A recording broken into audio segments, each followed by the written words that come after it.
السلام علیکم ورحمۃ اللہ وبرکاتہ۔ الحمد للہ حمدا کثیرا طیبا مبارکا فیہ،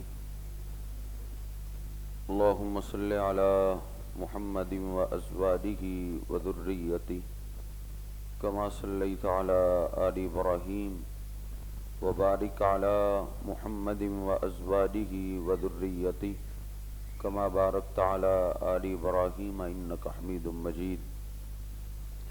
رب اشرح لی صدری ویسر لی امری واحلل عقدۃ من لسانی یفقہوا قولی۔ نبی پاک صلی اللہ علیہ وسلم کا ارشاد گرامی ہے کہ فضل کلام اللہ علی سائر الکلام کفضل اللہ علی خلقہ، کہ اللہ سبحانہ و تعالی کے کلام کی،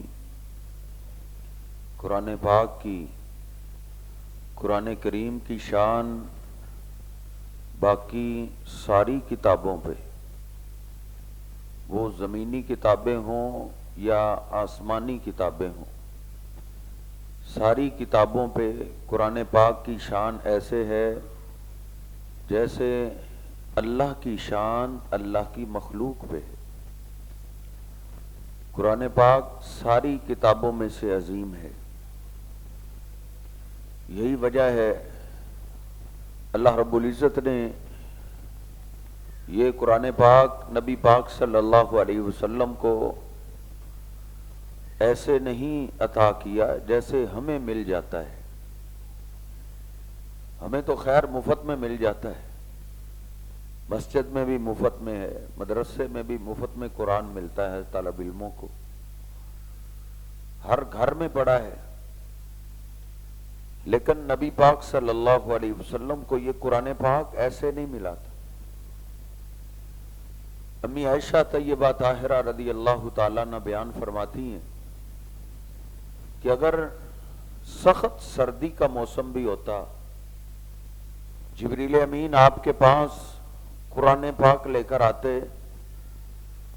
تو جب وحی کی کیفیت ختم ہوتی وَإِنَّ جَبِينَهُ لَيَتَفَصَّدُ عَرَقًا، تو آپ کی پیشانی پاک سے سخت سردی میں بھی پرنالے کی طرح پسینہ بہ رہا ہوتا تھا۔ یعنی آپ نے اس کو حاصل کرنے کے لیے بڑی مشقتیں برداشت کی۔ سیدنا عمر فاروق رضی اللہ تعالیٰ عنہ بیان فرماتے ہیں کہ جب جبریل امین نبی پاک صلی اللہ علیہ وسلم کے پاس وحی لے کر آتے، قرآن پاک لے کر آتے، تو آپ کی سانسیں اکھڑ جاتی، خراٹوں کی آواز آنے لگتی، آپ کے چہرے کی رنگت بدل جاتی۔ ہم دیکھ کے اندازہ لگاتے کہ جیسے آپ بڑی مشقت میں ہیں۔ فرماتے ہیں پھر یہ مشقت آپ کی ہم سے برداشت نہ ہوتی، ہم آپ کے اوپر چادر ڈال دیا کرتے تھے۔ نبی پاک صلی اللہ علیہ وسلم نے اس کو حاصل کرنے کے لیے ایسی مشقت کوئی ایک بار نہیں برداشت کی، 23 سال اور ایک ایک دن میں کئی بار۔ سیدنا زید رضی اللہ تعالیٰ عنہ بیان فرماتے ہیں کہ نبی پاک صلی اللہ علیہ وسلم کے میں پہلو میں بیٹھا ہوا تھا، آپ کی ران میری ران پہ تھی کہ اچانک ہی جبریل امین وہی لے کر آ گئے، تو آپ کی ران بڑی بوجھل ہو گئی، بڑی بھاری ہو گئی۔ فرماتے ہیں تکاد تنکسر، قریب تھا کہ میری ٹانگ ٹوٹ جاتی۔ نبی پاک صلی اللہ علیہ وسلم پہ اتنا بوجھ ہوتا تھا وحی کا۔ اور جب قرآن پاک کی پہلی سورت آپ پہ آئی ہے، پہلی دفعہ آپ نے جب یہ تکلیف دیکھی تھی تو آپ گھر آئے تھے تو آپ کا جسم کب کبا رہا تھا، آپ سہمے ہوئے تھے، ڈرے ہوئے تھے۔ سیدہ خدیجہ کو آپ بولنے لگے مجھ پہ کمبل ڈالو، مجھ پہ چادر ڈالو۔ آپ پہ چادر ڈال دی گئی، کمبل ڈال دیا گیا۔ کافی دیر کی طبیعت سنبھلی تو سیدہ خدیجہ قدموں میں بیٹھ گئے. خاص سر کے تاج کیا ہوا؟ کیوں آپ اتنے پریشان ہو گئے؟ تو آپ نے جو پہلی بات کہی تھی بخاری شریف میں، آپ نے یہی بولا تھا، خدیجہ خشیت علی نفسی، آج تو میری جان نکلنے لگی تھی، مجھے میری جان کا خطرہ پڑ گیا تھا. نبی پاک صلی اللہ علیہ وسلم نے اس کو حاصل کرنے کے لیے اتنی مشقتیں برداشت کی ہیں. یہ مشقت دیکھ کے اندازہ لگایا جا سکتا ہے کہ جس کا تعلق قرآن پاک سے نہیں ہے اس کا تعلق نبی پاک صلی اللہ علیہ وسلم سے نہیں. نبی پاک صلی اللہ علیہ وسلم کا قریب بھی آپ کا امتی وہی ہے جس کا تعلق قرآن پاک سے. اور اللہ پاک نے بھی ایک دم اس لیے نہیں دیا کہ یہ کوئی معمولی کتاب نہیں ہے کہ ڈاکیا آیا اور دے کر چلا گیا. جس کو جتنی مشقت سے حاصل کیا جائے اس کی اتنی زیادہ عزت اور قدر ہوتی ہے. اللہ رب العزت کے ہاں پھر اسی کی قدر و منزلت ہے جس کا تعلق قرآن پاک سے. بخاری شریف میں لکھا ہے نبی پاک صلی اللہ علیہ وسلم چلتے چلتے سیدنا ابی کے پاس پہنچے. ابی حیران تھے، اللہ کے حبیب آپ میرے پاس آئے. آپ نے فرمایا ابی میں تیرے پاس اپنی مرضی سے تو نہیں آیا، اللہ پاک نے مجھے بھیجا، اللہ پاک نے بھیجا ہے. سیدنا ابی عرض کرنے لگے اللہ کے حبیب اسمانی اللہ، کیا اللہ نے عرش پہ میرا نام بھی لیا ہے؟ ابی کے پاس آپ سوچئے کون سی ڈگری؟ صرف قرآن پاک کی ڈگری. جس کے بیٹے کے پاس قرآن پاک کی ڈگری ہے اس کے پاس ساری ڈگری ہیں، اور جس کے بیٹے کے پاس یہ ڈگری نہیں اس کے پاس کچھ بھی نہیں. دیکھ لیں، عرض کرتے ہیں کہ اللہ نے میرا نام بھی لیا ہے. کہا ہاں ابی. نبی پاک صلی اللہ علیہ وسلم رو پڑے. آپ فرماتے ہیں سماک اللہ. آپ کے جواب نے ابی کو رلا کے رکھ دیا. آپ نے فرمایا ابی ہاں ہاں اللہ نے عرش پہ تیرا نام لے کے کہا ہے کہ ابی آپ کی امت کا قاری ہے، اس کو قرآن سناؤ جا کے. قرآن پاک پڑھنے والا دنیا میں نامراد نہیں ہوتا، دنیا میں اللہ اس کو شان دیتا ہے، مقام دیتا ہے. آج تو لوگ دھوکہ دیتے ہیں، تیرا بیٹا قرآن پڑھ کے کرے گا کیا؟ کیا کمائے گا؟ کیا کرے گا؟ اللہ کی قسم اللہ قرآن والوں کو وہ دولتیں دیتا ہے، وہ کھانے کھلاتا ہے کہ شاید آپ نے وہ کھانے کبھی دیکھے بھی نہ ہو. اللہ ایسے ایسے قرآن پاک والوں کو کھلاتا ہے. دوسرے تیسرے لوگ تو ویسے کھانے کوئی سال میں 2 دفعہ کھا لیتے ہوں گے، کوئی مہینے میں 1 دفعہ کھا لیتے ہوں گے، لیکن جو قرآن کو صحیح معنوں میں دل سے لگاتا ہے اور اس کے مطابق اپنی زندگی کو ڈھال لیتا ہے، پھر اللہ رب العزت خود بھی اس سے پیار کرتا ہے، فرشتے بھی اس سے پیار کرتے ہیں، اور اللہ اس کے پیار کو زمین پہ ایسا اتارتا ہے، اللہ کی قسم اللہ کے نیک بندے بھی اس سے پیار کرتے ہیں. بلکہ ایک حدیث پاک کو سامنے رکھا جائے، اس سے درخت بھی پیار کرتے ہیں، اس سے جانور بھی پیار کرتے ہیں، اس سے پرندے بھی پیار کرتے ہیں.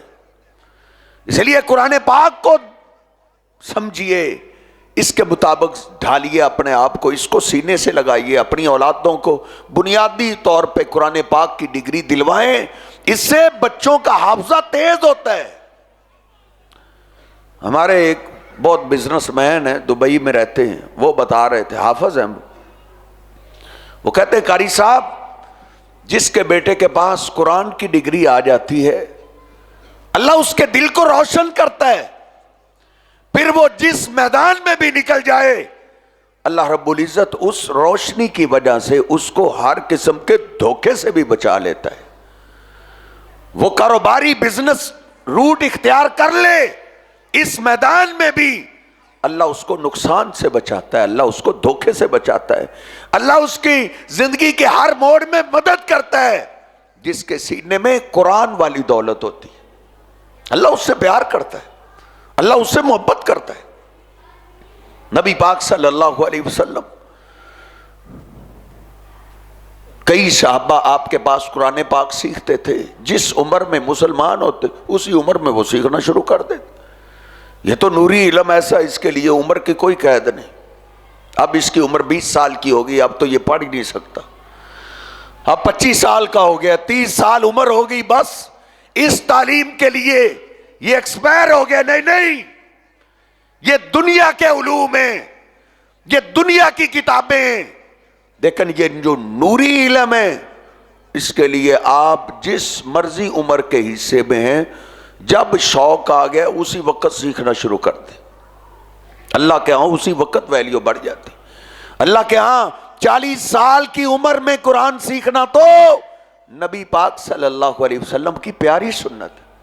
کتنے ہی صحابہ ایسے جو 50 سال کی عمر میں مسلمان ہوئے، 60 سال کی عمر میں مسلمان ہوئے، انہوں نے زندگی کے 60 سال کی عمر میں قرآن سیکھنا شروع کر دیں۔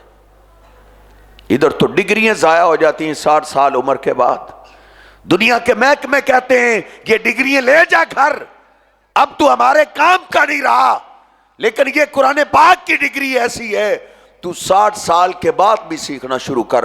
اور میڈیا میں بڑی خبر مشہور ہوئی ہے، ایک ماں عمر 70-80 سال ہے، دل میں قرآن کا شوق آیا، 70-80 سال کی عمر میں قرآن پاک حفظ کر گئی۔ اس قرآن پاک سے کسی نہ کسی طرح سے دل لگائیں۔ یاد رکھیے، قرآن پاک کی دشمنی سے اپنے آپ کو بچا لیں۔ آپ کی دشمنی سے پہلی بات تو یہ کچھ بھی نہیں ہوگا، قرآن والوں کا کچھ بھی نہیں بگڑے گا۔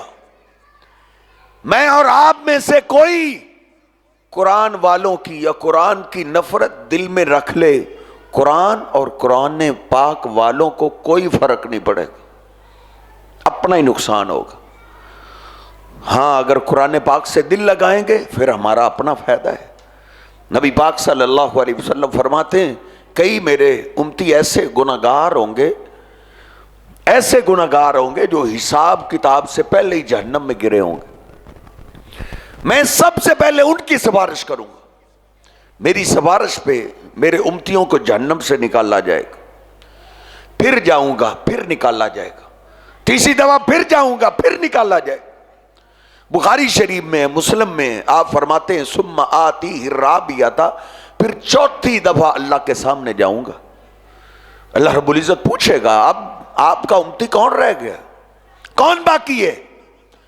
تو نبی پاک صلی اللہ علیہ وسلم فرماتے ہیں میں کہوں گا اے اللہ ما بقی من امتی الا من حبسہ القرآن، کوئی بھی نہیں رہا، سارے میرے امتی باہر آ چکے ہیں، صرف وہ بچ گئے ہیں جن کو قرآن پاک نے روک لی ہے، جن کے خلاف قرآن ہو گئے، جو دنیا میں قرآن پاک کو اپنا دشمن بنا بیٹھے، محلے داروں سے دشمنی سمجھ آتی ہے، دوستوں سے دشمنی سمجھ آتی ہے، رشتہ داروں سے دشمنی سمجھ آتی ہے، لیکن ایک مسلمان ہو تو اور دشمنی قرآن پاک کے ساتھ، اس کے رشتہ داروں میں سے، اس کے محلے میں سے اگر کوئی باپ اپنے بیٹے کو قرآن کے لیے وقف کرتا تو یہ اس کو پاگل سمجھتا تھا، یہ پورے گھر کو پاگل سمجھتا تھا، انہوں نے بچے کا مستقبل داؤ پہ لگا دی ہے۔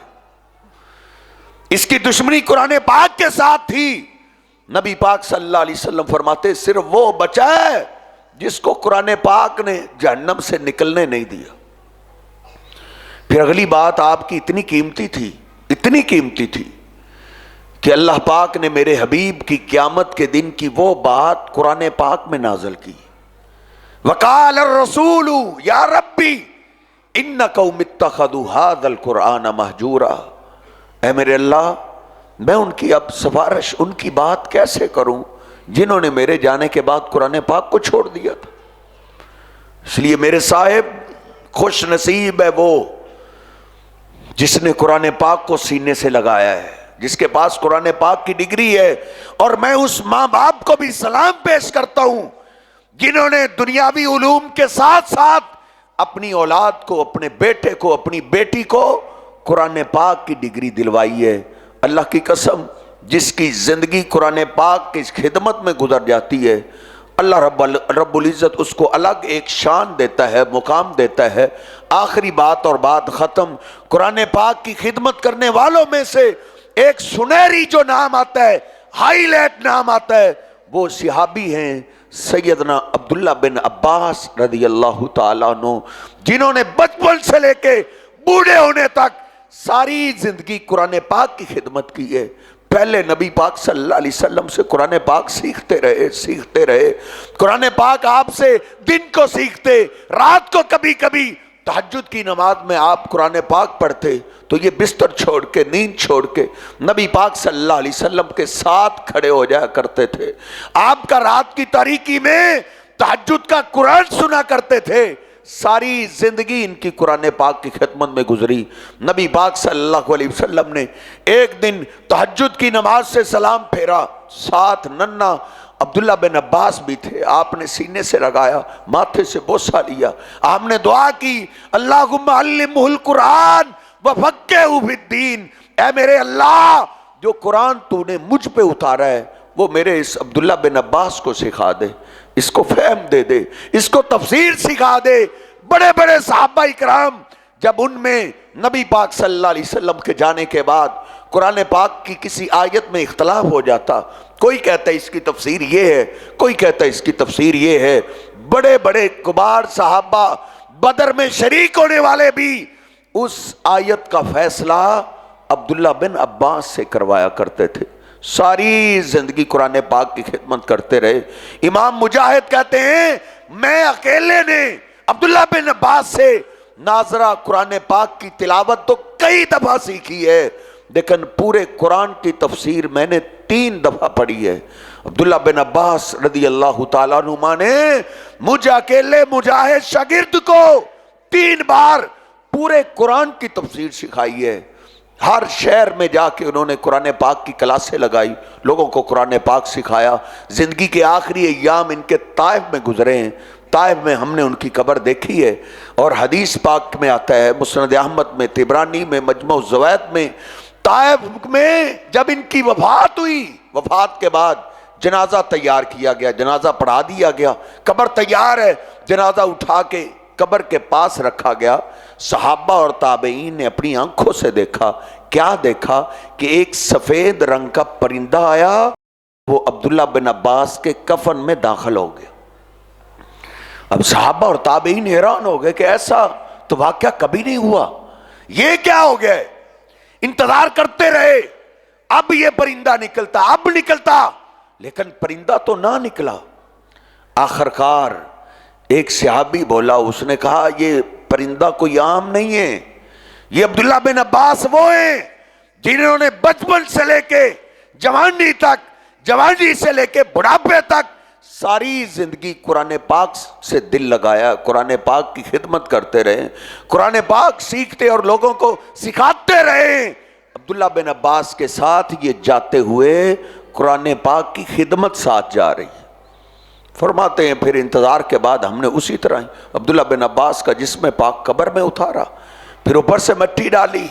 فرماتے ہیں کہ ہم مٹی ڈال کے فارغ ہوئے، پانی چھڑک ہی رہے تھے کہ ہم نے اپنے کانوں سے کیا سنا کہ قبر کے چاروں طرف سے آواز آ رہی ہے، یا ایتھا النفس المطمئنہ ارجعی الی ربک راضیۃ مرضیہ فادخلی فی عبادی وادخلی جنتی۔ وہ اطمینان والی روح، وہ ساری زندگی قرآن پاک کی خدمت کرنے والی روح، آج تجھ پہ اللہ راضی ہے، اللہ تیرے استقبال کے انتظار میں، اللہ تیرے انتظار میں، اللہ تجھ پہ راضی ہے، چل اللہ کی طرف، اللہ تیرا ایسا استقبال کرنے والا ہے کہ اللہ تجھے بھی راضی کر دے گا۔ ادھر پھر حدیث کی تشریح لکھنے والوں نے قلم اٹھائی، انہوں نے کہا لوگو یہ تو ہمارا ایمان ہے، یہ بشارت تو ہر جنتی کو، ہر ایمان والے کو موت کے وقت ملتی ہے۔ نبی پاک صلی اللہ علیہ وسلم کو ملی، ابو بکر صدیق کو ملی، عمر فاروق کو ملی، سیدنا عثمان کو ملی، سیدنا علی پاک کو ملی، سب کو ملی، ہر جنتی کو یہ بشارت ملتی ہے، لیکن کسی کی بشارت کبھی زندہ لوگوں نے نہیں سنی سوائے عبداللہ بن عباس کے۔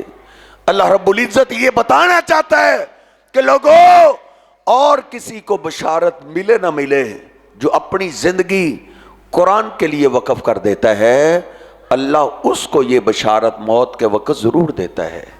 جب انسان پریشان ہوتا ہے، بہن بھائی چھوٹ رہے ہیں، ماں باپ چھوٹ رہے ہیں، اولاد چھوٹ رہے ہیں، دوست چھوٹ رہے ہیں، محلہ چھوٹ رہا ہے، گھر چھوٹ رہے ہیں، بندہ پریشان ہوتا ہے تو فرشتے آ کے ایسی تسلی دیتے ہیں۔ نبی پاک صلی اللہ علیہ وسلم فرماتے ہیں جب یہ بشارت ملتی ہے تو انسان کے دل میں اللہ کی محبت کے سوا کچھ نہیں رہتا۔ اللہ رب العزت سے دعا ہے اللہ رب العزت ہمیں قرآن پاک دل سے سینے سے لگانے کی توفیق عطا فرمائے، قرآن پاک کا پیار نصیب فرمائے۔ جس بچے نے قرآن پاک مکمل کیا ہے اللہ رب العزت اس کو ساری زندگی ایسے یاد رکھنے کی توفیق عطا فرمائے۔ اللہ سبحانہ و تعالی ان کے والدین کے لیے اس بچے کو صدقہ جاریہ بنائے، جو ان کے خاندان میں سے دنیا سے چلے گئے اللہ ان کی بخشش فرمائے۔ وَأَقُولُ قَوْلِي هَٰذَا أَسْتَغْفِرُ اللَّهَ لِي وَلَكُمْ وَلِسَائِرِ الْمُسْلِمِينَ۔ لا الہ الا اللہ وحدہ لا شریک لہ لہ الملک ولہ الحمد وہو علی کل شیء قدیر۔ اللہم صل علی محمد وعلی آل محمد کما صلیت علی ابراہیم وعلی آل ابراہیم انک حمید مجید۔ اللہم بارک علی محمد وعلی آل محمد کما بارکت علی ابراہیم وعلی آل ابراہیم انک حمید مجید۔ اے میرے اللہ جتنے ساتھی تشریف فرمائے ہم سب کا سننا سنانا قبول فرما۔ گناہگار ضرور ہیں لیکن بندے تو تیرے ہی، اپنی رحمت سے ہم سب کو معاف فرما، اپنے نیک بندوں میں شامل فرما۔ اے میرے اللہ اپنے حبیب علیہ السلام کے سچے غلاموں میں شامل فرما۔ اے شہنشاہ کئی پریشان حال ساتھی تشریف فرمائے، سب کی پریشانیاں دور فرما۔ کئی کاروباری معاملے کے اندر پریشان ہے، آسانیاں پیدا فرما۔ اے میرے اللہ کئی اولاد کی وجہ سے پریشان ہے، جن کے پاس اولاد ہے نیک اور نمازی بنا، ماں باپ کے لیے آنکھوں کی ٹھنڈک بنا، ماں باپ کے لیے صدقہ جاریہ بنا۔ اے شہنشاہ کئی گلشن ویران ہیں تیری رحمت کو ترس گئے ہیں، جن کے پاس اولاد نہیں نیک صالح اولاد عطا فرما۔ کئی مریض اور بیمار بیٹھے ہیں، تمام بیماروں کو شفائیں عطا فرما۔ اے شہنشاہ کئیوں کے پیارے تیرے پاس چلے گئے، اللہ ان کی بخشش فرما، ان کی قبروں کو جنت کے باغیچے بنا، ان کی حسنات کو قبول فرما، کمیاں کوتاہیاں معاف فرما۔ اس مسجد کی کئی رونقیں تیرے پاس چلی گئی، اے اللہ ان کی بخشش فرما، ان کی قبروں کو جنت کے باغیچے بنا، اس اپنے شاہی گھر کو ان کے لیے صدقہ جاریہ بنا۔ اے میرے اللہ اس مسجد کو قیامت تک آباد فرما، جو تیرے گھر کو آباد کرنے میں لگے ہوئے ہیں تو ان کے گھروں کو آباد فرما، ان کے مال جانستوں کی حفاظتیں فرما، ان کے کاروبار میں برکتیں عطا فرما۔ اے میرے اللہ جہاں جہاں بھی مساجد و مدارس ہیں سب کی حفاظتیں فرما، غیبی خزانوں سے سب کے اخراجات پورے فرما۔ جو تیرے دین پہ پیسہ خرچ کر رہے ہیں اللہ ان کے کاروبار میں برکتیں عطا فرما، ان کے مال جانستوں کی حفاظتیں فرما۔